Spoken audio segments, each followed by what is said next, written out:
শত্রুর ধ্বংস না দেখা পর্যন্ত লড়াই চালাবে ইরান। অন্যদিকে মাস না ঘুরতেই পাল্টে গেল খেলা। যুদ্ধের মাঠ থেকে ইতোমধ্যে পিছু হটতে শুরু করেছে যুক্তরাষ্ট্র। তবে কি খেলা ঘুরে গেছে? ইরান কি এবার চূড়ান্ত আঘাতের প্রস্তুতি নিচ্ছে? ২৪ মার্চ সংবাদ মাধ্যম ফক্স নিউজের বরাতে জানা যায়, ইরানের সশস্ত্র বাহিনীর শীর্ষ কমান্ডের মুখপাত্র আলী আবদুল্লাহি আলিয়াবাদী ঘোষণা দিয়েছেন, ইসরায়েল ও যুক্তরাষ্ট্রের সঙ্গে চলমান যুদ্ধে পূর্ণাঙ্গ বিজয় না আসা পর্যন্ত লড়াই চলবে।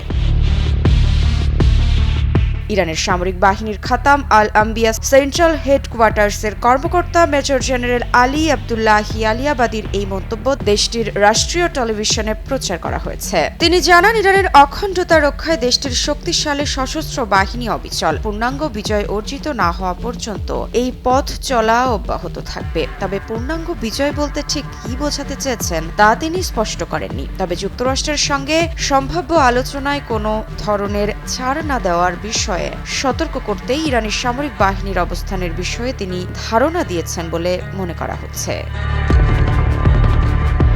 এদিকে যুদ্ধের ২৫তম দিনেও ইসরায়েল ও যুক্তরাষ্ট্রের সামরিক বাহিনী ও স্থাপনা লক্ষ্য করে হামলা চালিয়েছে ইরানের সামরিক বাহিনী। অন্যদিকে ইসরায়েল ও ইরানের ক্ষমতাসীন সরকারের বিভিন্ন স্থাপনা ও সেনাবাহিনীকে লক্ষ্য করে হামলা চালানোর দাবি করেছে। ইরানি সংবাদ মাধ্যম বলছে, সম্প্রতি ইসরায়েল ও যুক্তরাষ্ট্রের হামলায় ইরানের দুটি গ্যাস স্থাপনা এবং একটি পাইপলাইন আংশিক ক্ষতিগ্রস্ত হয়েছে। এর মাত্র কয়েক ঘণ্টা আগেই মার্কিন প্রেসিডেন্ট ডোনাল্ড ট্রাম্প ইরানের বিদ্যুৎ অবকাঠামোতে হামলার হুমকি থেকে ৫ দিনের বিরতি ঘোষণা দিয়েছিলেন। এদিকে ফরাসি বার্তা সংস্থা এএফপি-কে দেওয়া সাক্ষাৎকারে মার্কিন প্রেসিডেন্ট ডোনাল্ড ট্রাম্প জানিয়েছেন, ইরানের সঙ্গে আলোচনা খুব ভালোভাবেই চলছে। যদিও ইরানি সংবাদ মাধ্যমগুলো বলছে, যুদ্ধ বন্ধের লক্ষ্যে বর্তমানে কোনো আলোচনা চলছে না। ট্রাম্পের দাবি অস্বীকার করেছেন ইরানের শীর্ষ কর্মকর্তারাও।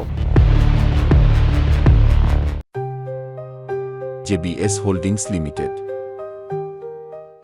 অন্যদিকে সংঘাত নিরসনে পাকিস্তান মধ্যস্থতা করতে প্রস্তুত বলে জানিয়েছে। দেশটির পররাষ্ট্র মন্ত্রণালয়ের মুখপাত্র তাহির আন্দ্রাবি আল জাজিরাকে বলেছেন, যদি সংশ্লিষ্ট সব পক্ষ চায় তাহলে ইসলামাবাদ সব সময় আলোচনার আয়োজন করতে প্রস্তুত। ইতোমধ্যে পাকিস্তানের সেনা প্রধান ফিল্ড মার্শাল আসিম মুনির মার্কিন প্রেসিডেন্ট ডোনাল্ড ট্রাম্পের সঙ্গে এবং প্রধানমন্ত্রী শেহবাজ শরীফ ইরানের প্রেসিডেন্ট মাসুদ পেজিশকিয়ানের সঙ্গে কথা বলেছেন। আগামী কয়েকদিনের মধ্যে ইসলামাবাদে দুই দেশের আলোচকরা বৈঠকে বসতে পারেন বলে প্রত্যাশা করা হচ্ছে। মৃত্তিকা সিনহা বিশ্বাস, নিউজ 24।